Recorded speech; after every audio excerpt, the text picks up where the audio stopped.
Rajim, Bismillahirrahmanirrahim. In the name of God, the beneficent, most merciful, all praise due to God. Good morning, peace be unto you. Assalamu alaikum. Welcome back to Honest Opinion, keeping it real and making it happen. As always, we have studio guests and we have a good topic, and we would like to first give credit where credit due. Our Honorable Mayor Bob Buckhorn was here at the studio about maybe 3 weeks ago, and he was talking about streamlining the permit process. So we here and we followed up on it. So I think this will really be a good show, and it would have great importance for those who are seeking to gain knowledge about permitting. So with no further delay, I would like to start the show off with giving you a little insight concerning permitting. Streamlining the permitting process in Tampa. We are dedicating this show to a topic, construction permit, that the average resident of Tampa and probably the average resident of the United States knows very little and probably care very little about. As always, the aim of our show we do is to educate and inform. Though one of the reasons we are doing a show about permit is increase our audience knowledge about this topic. However, our primary reason is to enlighten you. Although permit may seem like an insignificant adult subject, construction permit or building permit has a huge economic impact on our community and the job market.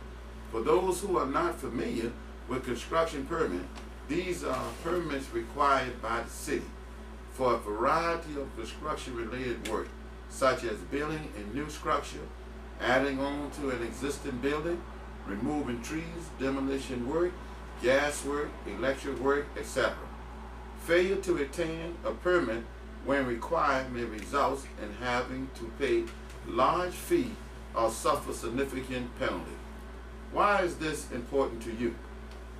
When the city regulates a bureaucracy process make it difficult for business to obtain permit to build new construction or remodel, the resident of the city and the city as a whole suffer economically.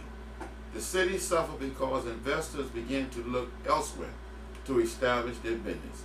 In other words, a burdensome permit process sometimes push a company to select a different city or an entire different state to build their headquarters, call center, processing plant, etc.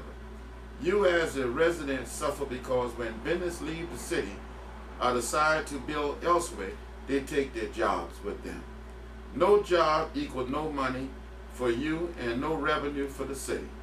Indeed, a study by the United States Department of Commerce found that for every 10 jobs directly related to a construction project, another 8 jobs are created locally. The question you may be asking yourself now is, do we have a poor permitting process in our city? On today's show, we will speak in detail about the process and we have here in Tampa and what Mayor Bob Buckhorn is doing to improve our system and make Tampa more appealing to new and existing business. So with that being said, as customary, we turn the microphone over to our co-host, that's Brother Jarvis Alameen, that would further introduce our guest for today, and we'll get this show started. Thank you. All right, thank you, Hakeem Dream. Welcome to Honest Opinion, keeping it real, making it happen. AM 1150, 96.1 FM, and streaming live from WTMP.com. You can follow us on Facebook at Honest Opinion Radio, YouTube, put in the word Honest Opinion Radio. The call-in number here is 813-251-9867, 813-251-WTMP. If you'd like to text us with your messages or comments, please text us at 813-787-6652. We have a great topic this morning, and Hakeem the Dream did a wonderful and most magnificent job on that monologue, setting the tone for what we're going to talk about. Making the permitting process user-friendly. Making the permitting process user-friendly. We have in the studio with us, we have Mr. Tom Snelling. He's the City of Tampa Acting Director for Development Service. Good morning, Tom, and welcome to the show, and tell our listeners a little about yourself. Good morning. Yes, as you said, I'm the Acting Director for Growth Management and Development Services. which one of the divisions is the Construction Service Center, which is where all of your building permits are pulled. But also as part of people when they're trying to build subdivisions or rezone property or do things with special uses or get alcoholic beverages, that's also handled through my department. All right then, welcome to the show. Also, we have in the studio with us, we have Miss Peggy Hamrick Smith. Let me get that right. Hillsborough County Director for the Center for Development Services. And welcome to the show, Miss Peggy. It's been a long time coming, and all the phone calls. It's so wonderful to have you here. Tell us about yourself. Thank you so much. It's a pleasure to be here after all these conversations you and I have had back and forth. As you said, I'm the director of a new department with Hillsborough County called the Center for Development Services.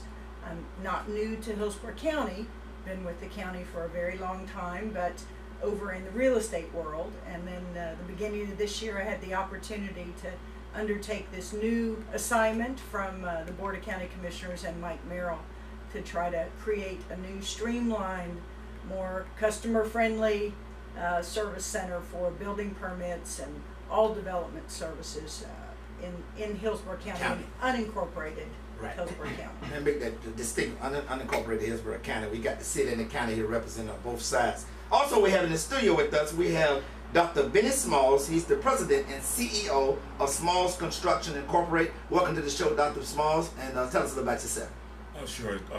Just want to thank you for having the opportunity to be here this morning to be part of this dialogue that is taking place. I think it's very important to the citizens of this community to know exactly the process so that they don't get ripped off in the future or with some unscrupulous, unlicensed contractors. All right. I'm basically born and reared here in Hillsborough County, educated here, went to school, Tampa, South Florida, Florida State, Stetson, and a few other places. But I'm a licensed contractor and has been a licensed general contractor now for about 15 years. And we've been involved in building shopping centers, and right now we're doing lots of remodeling because that's the way the economy is at the present time. All right, Dr. Small later on said we did the shopping center, but we're down to the remodeling now with the economy changing, and that's what you have to do. You have to be flexible and have sensible flexibility. As long as you keep working, it doesn't matter, right? It doesn't matter. Right about that. I know that's right. Let's get right into it. I'm going to go to Tom first. Let's go to you, Tom. What is the overall role and function of growth management and development services? Your overall role and function.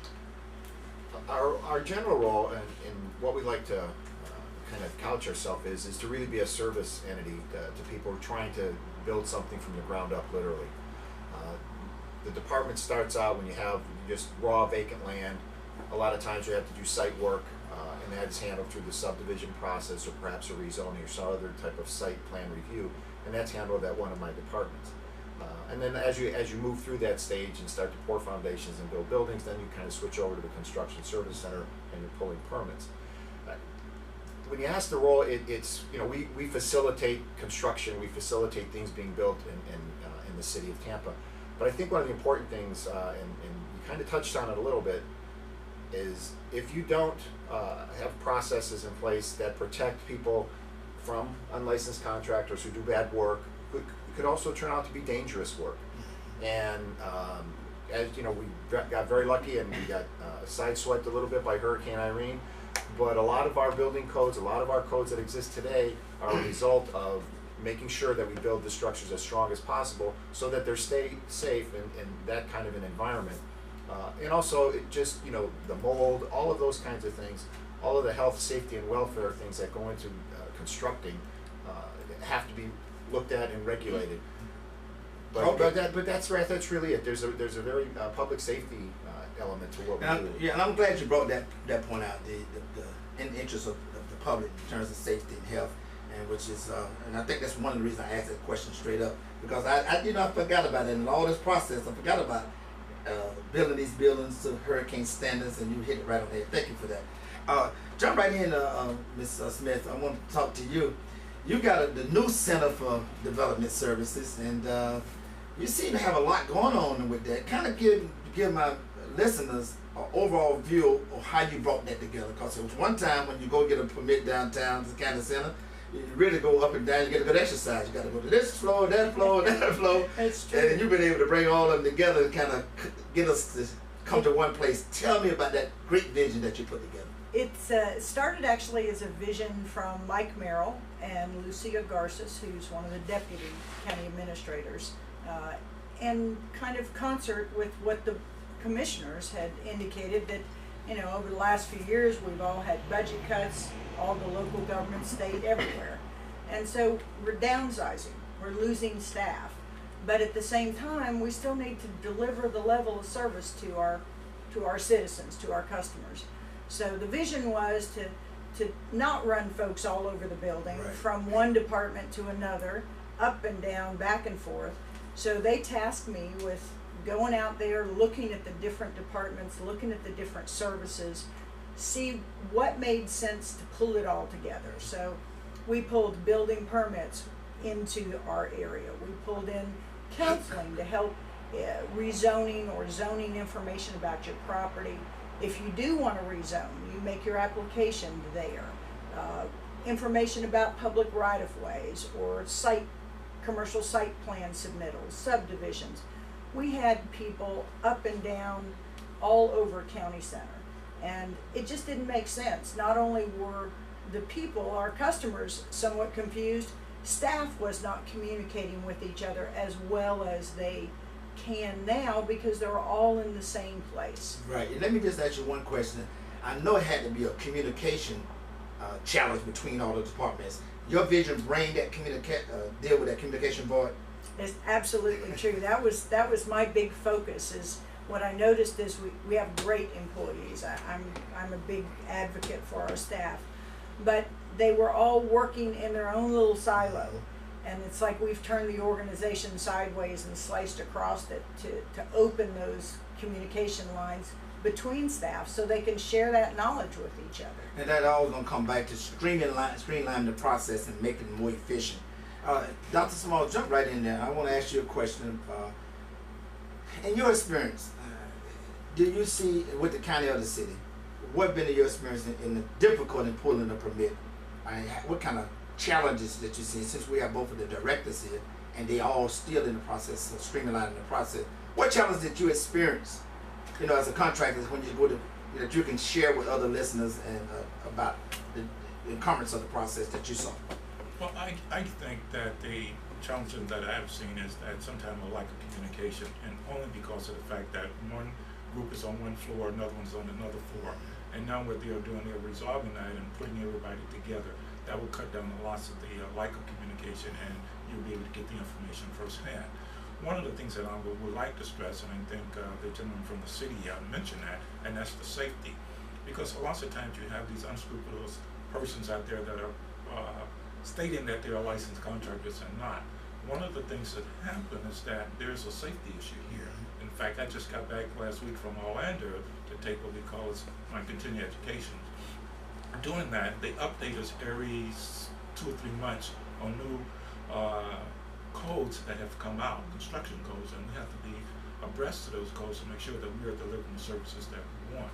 Compared to those unlicensed, those individuals don't go to no class, they don't do nothing, and what they try to do, they'll try to get the homeowner or a business owner to go and pull the permit themselves, and then therefore they work up on that individual license. But there is a drawback to that because of the fact that the average homeowner that goes and pulls a permit, in many instances, does not have the proper workers' comp, don't have the liability insurance they need to carry in the event that something happened. And when they do that, they also become liable to the extent that that individual can easily rip them off, because he'll work or she'll work to a period of time, and after they get all the money, then he or she is gone because they're not licensed to do anything. And now you got to rely upon the criminal justice system to try to get those individuals back into the court or try to recover some of the funds. But I think they're doing an extremely well job, both city and county, and the personnel that they have there has been very informative, and I've been able to give out the information that is needed. Very good. Therein lies the problem. And you laid it out there about those unlicensed contractors, and when they get all the stew out of the project, then the homeowner is left and it's holding the bag. And so we want to make sure that you get a license, call the proper agency to verify, Better Business Bureau or myflorida.com, whoever you need to call, verify that, and we'll get into that a little deeper. Hakeem the Dream.